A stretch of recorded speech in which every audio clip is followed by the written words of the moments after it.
Hey guys, Gamakatsu Pro Mike McClelland here. And one thing I'm going to have to say is I'm pretty much a freak about treble hooks. And when I say that, I mean, there is never a day that I hit the water without this box of treble replacements. And there's a couple of different reasons for that. Number one, there's different styles of trebles. Number two, you want to make sure anytime you're throwing treble hook style baits, because a lot of the baits you're throwing, you're going to be down there grinding them on the bottom. You're going to be getting them hung up on stuff. You're going to be catching a lot of fish, and you can, nick them, bend them, do different things. You want to make sure you keep them sharp all the time.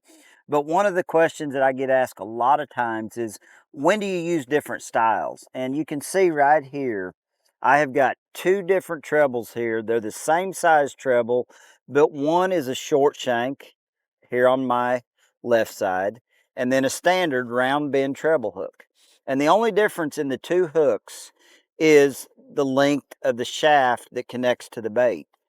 And the reason that there is those differences in a short and a regular is sometimes it's for the bait. I mean, certain baits, the hooks are so close together that you actually have to go to short shanks to keep the hooks from intertangling.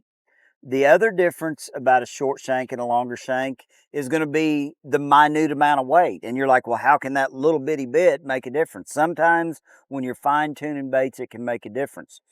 But there are occasions, especially when I'm throwing baits like a Spro rock crawler, a Spro McDart, a McStick, there might be those situations where I want to go from a regular round bend shaft length to a short shank.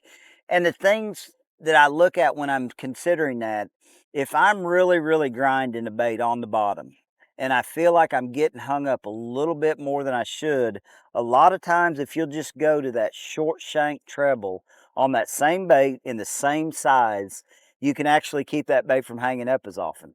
The other thing that you can do is if you're upsizing hooks on baits, that's probably a key time that you have to go to short shank. Say I go to a number 4 on the front of a real small crankbait and it's intertangling with the number 5 that's on the back. I can generally go to a short shank number 5 and I can keep those hooks from tangling. So that's the main difference and the main reason you want to make sure you've got short shank, regular shank, and even some EWG and O'Shaughnessy bend trebles in your boat anytime when you run into those situations where you've got to make a change.